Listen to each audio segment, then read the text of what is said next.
The village of Seabridge clung to the cliffs like a stubborn memory, with its weather-beaten houses staring out at the endless gray sea. Mist rolled in from the ocean each morning, curling around the narrow lanes and wrapping the village in a quiet, contemplative fog. To anyone passing through, Seabridge seemed frozen in time, untouched by the chaos of the modern world. But for the Harrington family, it was both a haven and a reminder of everything they had lost. Eleanor Harrington stepped off the bus that had rumbled along the cliffside road, her suitcase dragging on the uneven cobblestones. The salty wind caught her hair and tugged at the sleeves of her coat. She hadn't set foot in Seabridge for nearly 10 years. Her childhood memories of this village were vivid yet fragmented. The warmth of the small bakery where Mrs. Dalloway always saved her a sticky bun, the rickety wooden pier where she and her younger brother, Lucas, had spent entire summers chasing crabs, and the old lighthouse, perched like a sentinel over the restless waves. Eleanor's heart ached as she made her way toward the Harrington house, a modest stone cottage at the edge of the cliffs. The house had belonged to her mother, Margaret, now gone, leaving behind a silence Eleanor had avoided for a decade. Her father had left Seabridge years earlier, unable to face the grief that lingered in the sea air. Eleanor herself had escaped to the city, burying the memories in the noise of work and traffic. But now, at 32, she had returned, summoned not by nostalgia, but by necessity. Her brother Lucas had sent her a letter. "Eleanor, it's time. Come home. I can't do this alone anymore." The first face Eleanor saw when she opened the door was Lucas. He had grown taller, broader, but his eyes carried the same quiet sorrow she remembered. He had been her anchor as a child, her partner in mischief, and now he looked smaller somehow, weighed down by the years of keeping the family together alone. "Ellie," he said softly, stepping forward to hug her. It was awkward at first. 10 years of distance made even simple gestures feel foreign, but soon it was like the years melted away, leaving only the warmth of shared history. "The house, it's different," Eleanor said, glancing around the familiar living room. The furniture was older, the walls held more shadows, but the air smelled faintly of lavender and salt, her mother's scent, carried in the breeze through the open windows. Lucas shook his head. "It's the same, only quieter and emptier." Eleanor understood. Since their mother's death, Lucas had been trying to maintain the house, keep the village routines alive, and care for their aging neighbors, who treated him like the son they'd lost themselves. But the effort had taken its toll. The boy she once knew as fearless was now a man fragile with responsibility. That evening, Eleanor walked to the lighthouse at the cliff's edge. The ocean was churning with restless waves, white foam cracking against ragged rocks below. The lighthouse had been her mother's favorite place to watch the sunset, a sanctuary where Eleanor and Lucas had spent countless hours listening to her mother's stories of their ancestors who had lived in Seabridge for generations. When Eleanor reached the lighthouse, she found a small wooden box tucked under the railing. Her mother's handwriting was on the note attached. "For Eleanor and Lucas, when the time comes, let the tides show you the way." Inside the box was a bundle of letters, tied with a faded ribbon, and a small seashell, polished smooth by years in the surf.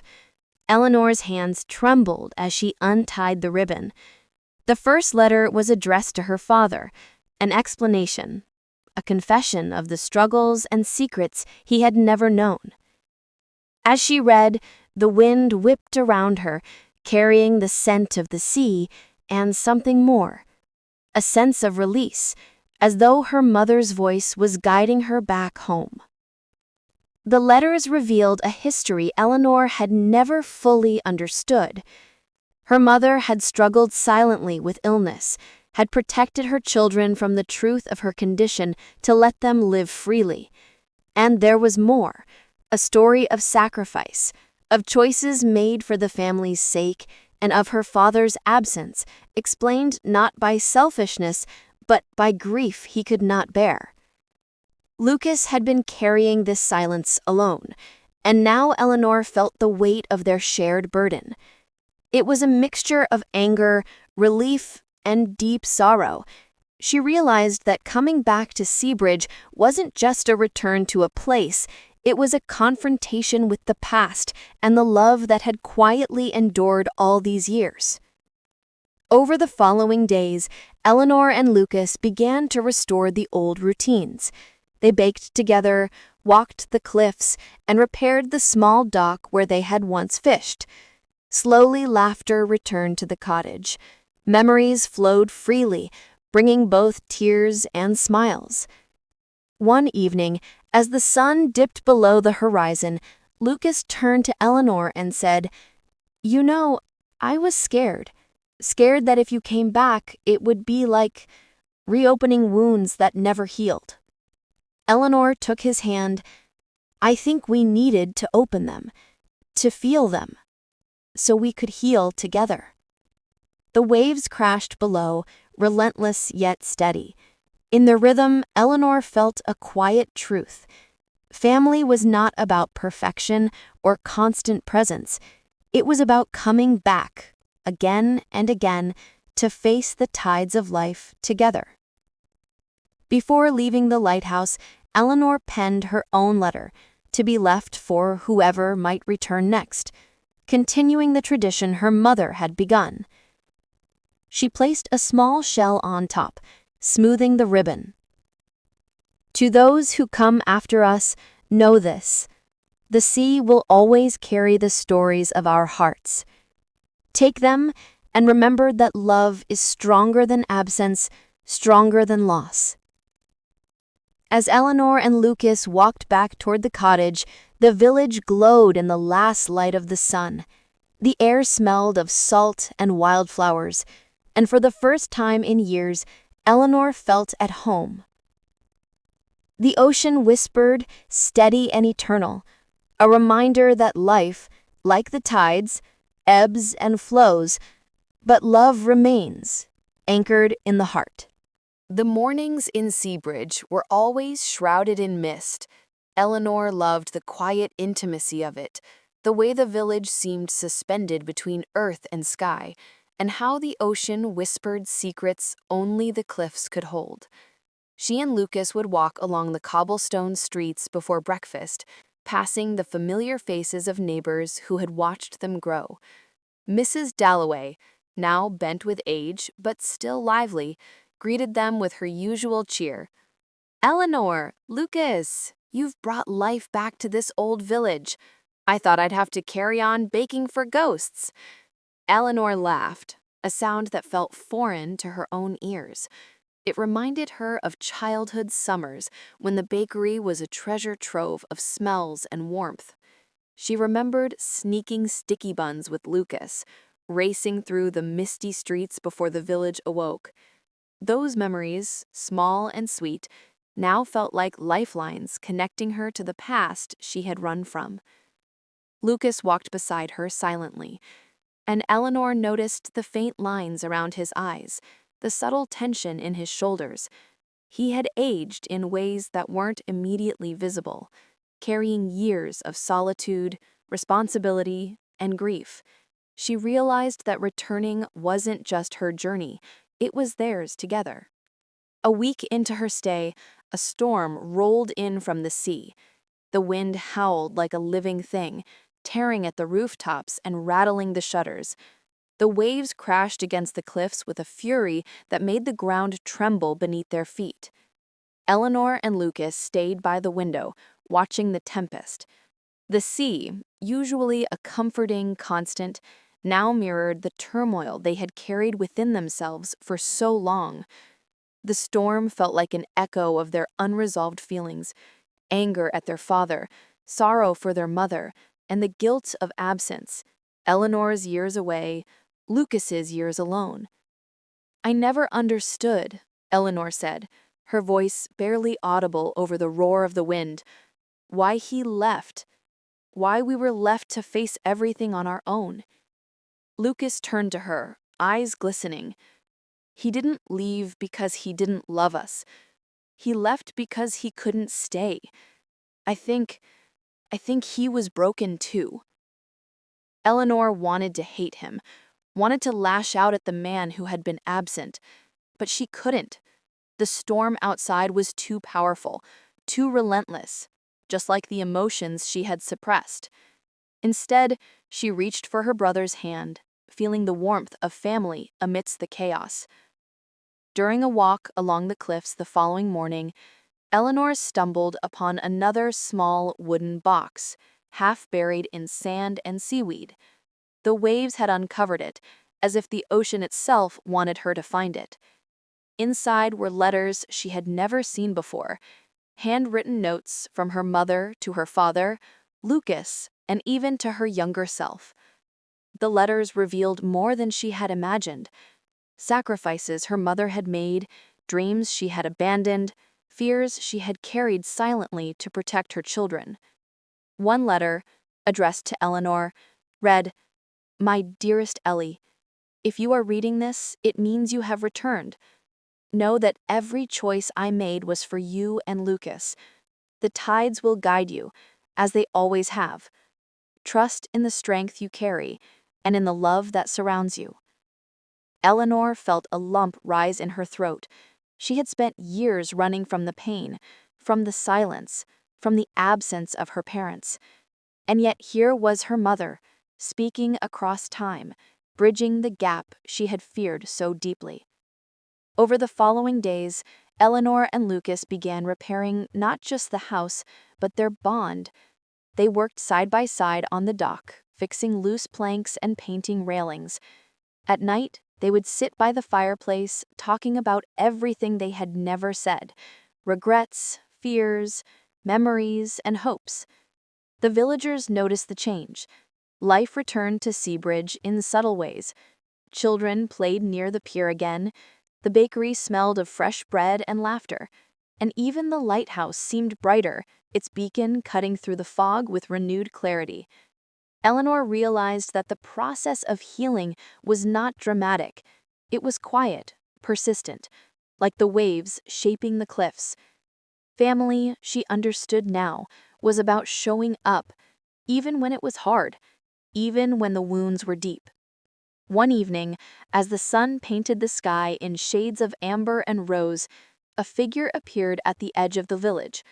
Eleanor froze, her heart pounding. It was him, her father, older, tired, but unmistakable. Him. He looked at the village, then at the cottage, and finally at his children. "Eleanor, Lucas, I tried. I thought I could never come back, and yet here I am." Tears welled in Eleanor's eyes. You left us alone." "I know," he said, stepping closer, "and I can never undo that. But I want to try now. I want to be here, if you'll let me." Lucas looked at his sister, then at their father. There was tension, yes, but also hope. The years of absence could not be erased, but they could begin to be mended. And in that moment, standing against the backdrop of the sea and cliffs, the family allowed themselves to hope again. The next morning, Eleanor, Lucas, and their father walked to the lighthouse together. The wind was gentle, the sea calm. Eleanor held the letters close to her chest. "The tides, they always come back," she said softly. "No matter how far they go, they always return." Her father nodded. "Just like us," he replied. At the cliff's edge, they placed the letters and shells into a small wooden box and buried it beneath the rocks, as a message to whoever might return next. Proof that love endures, that families can heal, and that even in absence, hope remains. The sun rose higher, casting a golden light over Seabridge.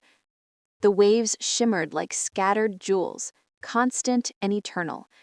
And for the first time in years, Eleanor felt truly at home, wrapped in the embrace of family, the village, and the timeless sea. One misty morning, Eleanor and Lucas ventured down to the old pier. The wooden planks creaked under their weight, worn smooth by decades of sun, salt, and footsteps. The smell of brine filled the air, and gulls circled overhead, their cries carrying across the waves.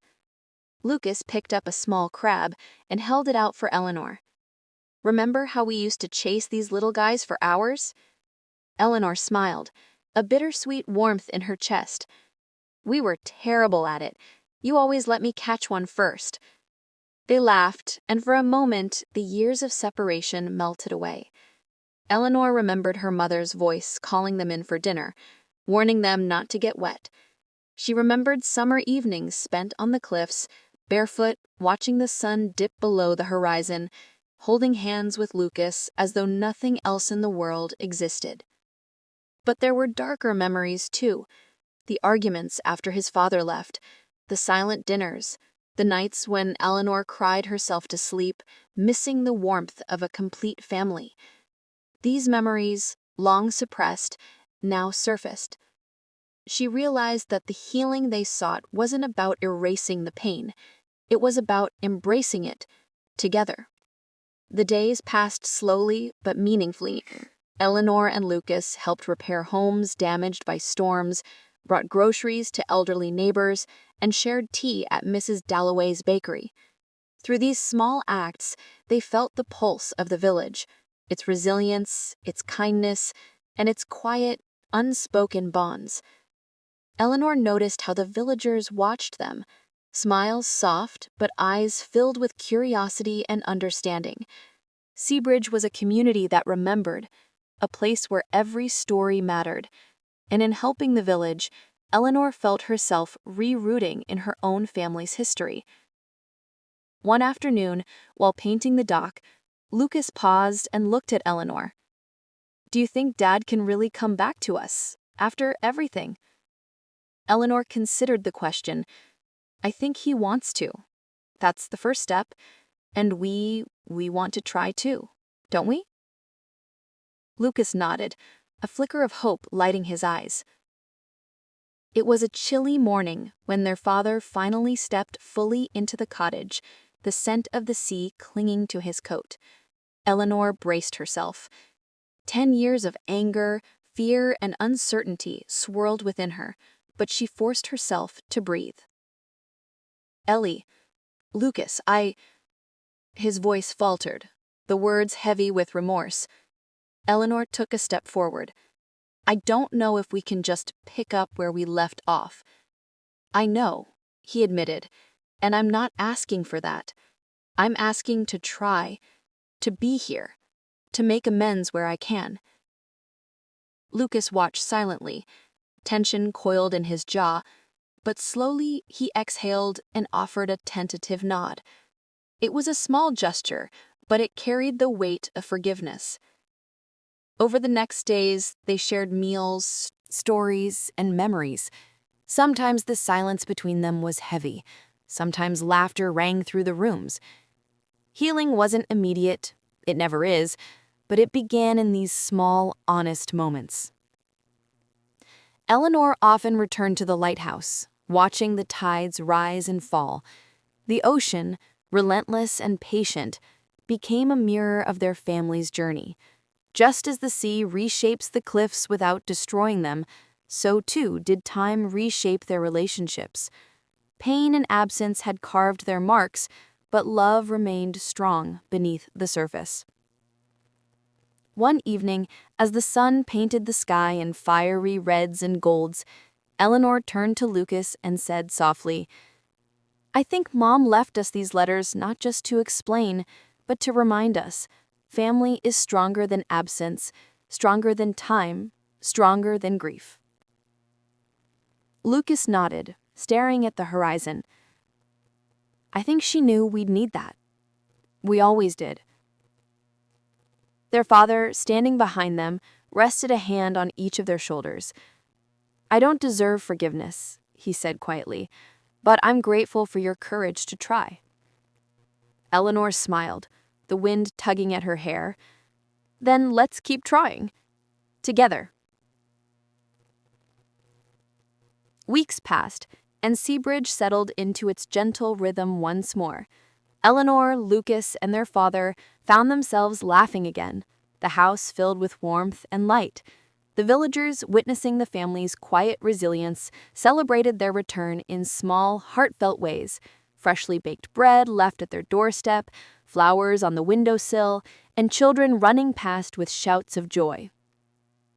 Eleanor and Lucas buried the letters and shells in the cliffside, a time capsule of love and memory. They knew someday someone else might find it, feel the same connection, and understand that love and family endure even when separated by time, distance, or loss.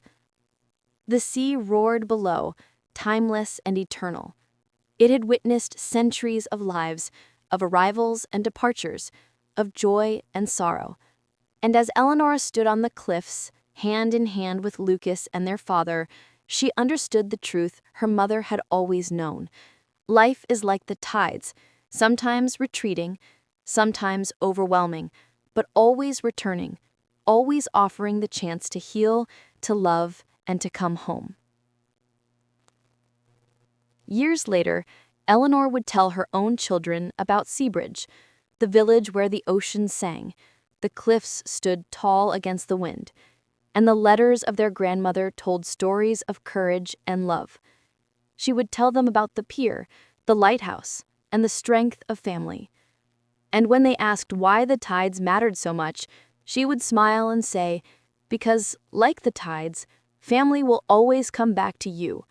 No matter the storms, no matter the distance, love always returns. The sun dipped below the horizon, the sky a canvas of color and light. Waves crashed gently against the cliffs, and for Eleanor, Lucas, and their father, the homecoming was complete. They were together. They were whole, and the sea whispered its eternal promise, love endures.